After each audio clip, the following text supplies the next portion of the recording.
안녕하십니까. 서울시 강서갑 출신의 구상찬 의원입니다. 우리나라의 납북자들과 납북자 가족들은 분단된 국가의 고통을 고스란히 몸으로 받아내면서 살아오신 분들입니다. 이분들을 위해서 우리 정부는 당연히 최선의 노력을 기울여야 하지만 또 국회에서도 이분들을 위한 충분한 논의가 있어야 된다고 저는 그렇게 생각합니다. 그래서 이 같은 취지에서 본 의원은 납북자 가족 모임의 대표 최성용 씨를 증인으로 신청을 하였습니다. 선생님 안녕하십니까, 증인? 예, 안녕하세요. 예. 고맙습니다. 불러주셔서. 예, 제가 그 증인으로 신청하면서 우리 최성용 씨가 어떤 분인가 하고 조사를 다 해봤더니만은 납북 민간인으로 처음 국가 유공자가 됐던 최은모 씨가 아버님이시더만요. 예, 사실입니까? 그렇습니다. 예. 예. 단도직입적으로 제가 물어보겠습니다. 여기 어저께 보도된 신문들이 있는데요. 예, 예. 여기 언론에 보도가 많이 됐습니다. 예. 그래서 먼저 한번 물어볼게요. 어저께 우리 그 외통부 질의에서도 우리 이 정부 신차관께서 나오신 외무부 차관께서도 중국으로부터 그 확인을 기다리고 있다 이런 얘기인데 심양에서 국군 포로가족 2명이 북송된 사실 알고 계시죠? 예, 알고 있어요.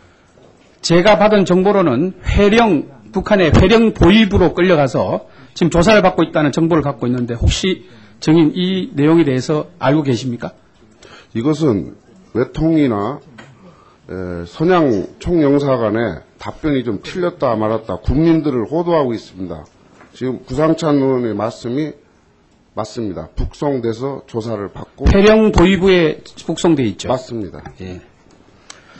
또 하나 물어보겠습니다. 그 탈북 81세의 국군 포로가 2달째 정모 씨라고 오늘 박선영 의원님이 이름을 발표를 했기 때문에 저도 그냥 할 수 없이 정상일 씨가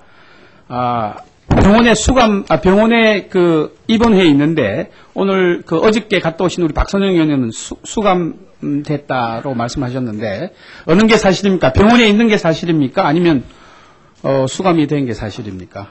예, 뭐 시차가 있어서 좀 확인하기 힘드시겠지만. 그 공안은 네. 일단은 수감을 해야 합니다. 하지만 정부의 강력한 요청과 또 국군포로 본인이기 때문에 또 노령이고 그래서 공안이 병원에 있어도 수감입니다. 병원에 있습니다. 병원에 있습니까? 네, 있습니다. 81세 우리나라 나이로 80 서너 세 정도 3, 4세 정도는 고령이라서 생명의 위험이 있다고 들었는데 사실입니까? 우선 지금 52년도에 포로가 되셔서 57년 만에 고국 땅을 밟은 노인분입니다. 그분이 지금 그 천장을 바라보면서 우리 고국을 얼마나 한탄스럽게 생각하겠습니까? 그럼 여기 신문에 난 여러 가지 사실들이 선생님 생각에는 사실이라고 보는 거죠? 제가 사실이니까 얘기를 했습니다. 알겠습니다. 효율적인 시간을 활용하기 위해서 제가 질문을 하시면 이따가 한꺼번에 답변을 좀 선생님 죄송하지만 해주십시오. 제가 7분밖에 사용할 수 없기 때문에. 먼저 그 정인께서는 그 허정호 씨, 그 다음에 안 목사님 이런 부분에 대해서 이따 그 근황에 대해서 얘기를 좀 해주시기 바랍니다. 알겠습니다. 예. 그리고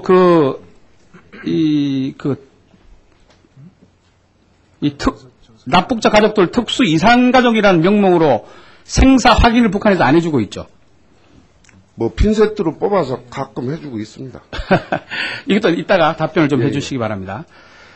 선생님께서, 우리 정인께서 이산가족이라는 개념은 한국 전쟁을 기준으로 설정되어 있는데, 납북자의 경우는 이와 다르다. 이산가족이 아니다. 이런 주장을 하고 계시죠? 그렇습니다. 왜 납북자와 이산가족이 다른지, 이것도 답변을 해주시기 바랍니다. 예. 그 다음에 정인께서 과거 노무현 정부 시절에 정인과 가족 등, 가족 모임 등 11분이 고발된 적이 있죠? 예, 있습니다.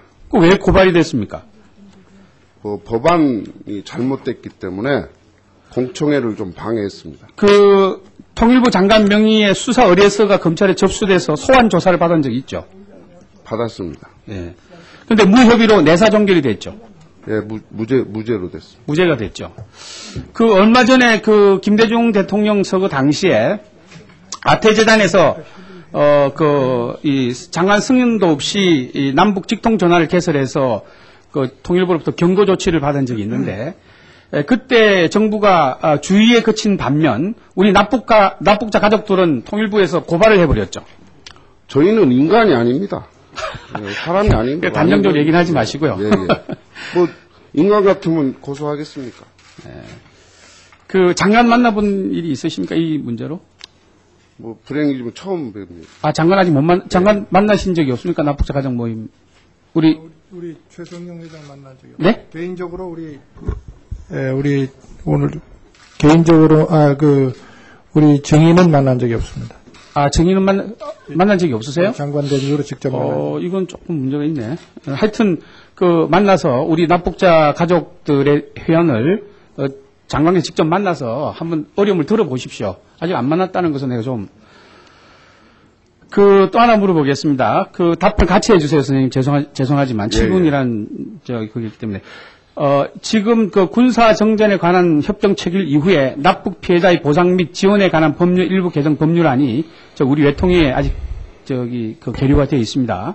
그런데 이건 납북자 가족들을 위해서 한 법률안인데 납북자 가족 대표인 우리 증인께서 이걸 반대하고 계시죠? 지금 이유를 제가 잘 모르겠는데 어떻게 생각하십니까? 이건 납북자 가족들을 위한 법률인데 왜 반대를 하고 계시죠? 우선 과거 정부가 국군보호법이나 납북자법은 만들었습니다. 과거 정부가 만들었습니다. 사실은 그 시행에 있어서 문제점이 아니 과거 정부가 만들었다고 해서 무조건 반대를 하시면 안 됩니다. 아닙니다. 그러면 그것이 잘못된 점을 바꿔가자. 법률안 예. 반대하시는 거죠? 그 내용을 반대하고 있습니다. 아, 그렇습니까? 예. 아까 말씀드렸던,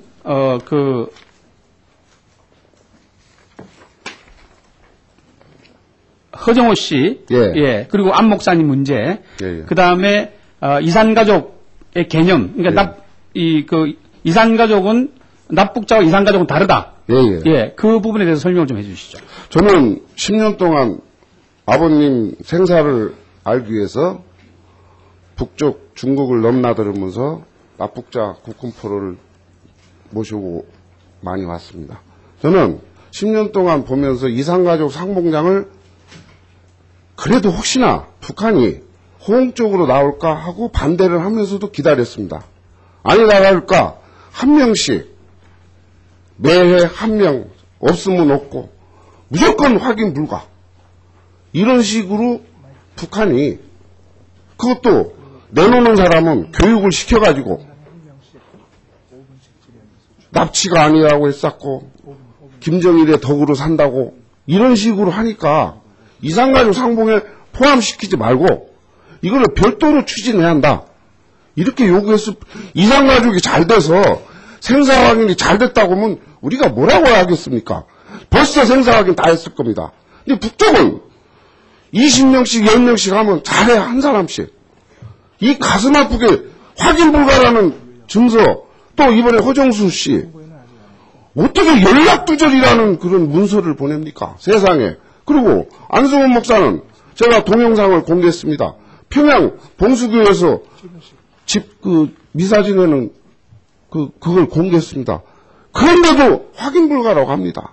그래서 저는 이 문제는 정부가 이산가족의 분리를 안 시킨다고 하면 납북자 국군포로의 의지가 없다고 저는 생각하고 지금 우리 가족들이 120명이 보상을 거부하고 있습니다. 그 이유는 지금 제가 잠깐 여기 과거 정부가 민주화 보상위원회 이렇게 만들어서 지금 수십억을 이렇게 그냥 막 뭐 좀 시위했던 사람, 다친 사람 막 몇 억씩 주고 했어요. 그랬다고 하면 지금 정부는 우리 납북자 가족들에 대한 진짜 진심 어린 법을 지금 법안 소위에 개정되어 있는 법을 조금 통과시켜주고 저는 이산가족 이 문제를 왜 우리 국군포로 납북자 우리 남한 주민인 사람들한테 포함시키냐 이 위원회가 이번에 장관님 여기 계시니까 이명박 대통령도 과거 시절에 이건 안 된다. 이거는 자기가 짓고 나면 바꾸겠다. 최우선적으로 하겠다. 이렇게 과거 10년 동안을 좀 찍고 좀 뭐라고 하신 분입니다. 그랬다고 하면 지금이라도 이 문제를 하시려고 하면 지금 선양영사관의 납북자 가족 셋이 남편을 따라서 기다리다가 왔는데 1년 동안을 지금 그 안에 갇혀 있고 지금 병원에 수감되어 있는 고령의 국군포로 그 노인네를 위해서 과연 이 정부가 우리가 나 자신 여기 있는 사람들이 가슴을 얹고 자국민 보호 차원에서 이거는 결자해지 차원에서 김정일 독재자하고는 않겠습니다. 해결하기 위해서 김정일 씨한테 당장 정정당당히 요구를 해야 이 문제가 풀린다. 그리고 한 말씀 더 드리면 중국에 이런 그 비인도적인 그 딸하고 그 5살 먹은 자식 그걸 넘겨서 어떡한다고 그걸 북송시키고 이런 처사는 우리 정부의 원천적인 잘못이 있다고 저는 생각합니다. 뭐냐? 그 자국민 보호를 않고 끄떡하면은 북한한테 끌려다니고 하니까 이 문제가 우리를 무시하는 겁니다. 그래서 저는 작년에 여기 이 자리에서 제가 증언할 때 우리 박선영 의원님이 결의하신 송환 축구 결의안이 나왔습니다. 아까 결의안 또 있지만 한 번 더 이산가족에 포함시키지 말자. 그 다음에 이번에 듣는 계시는 우리 정 선생님 절대 이거는 못 데리고 오면 국회가 여기 계신 분들이 전부 중국으로 가서 진상조사를 하고 내 말이 틀리면 저를 구속시키고 저는 그렇게 해주기를 진심으로 바랍니다.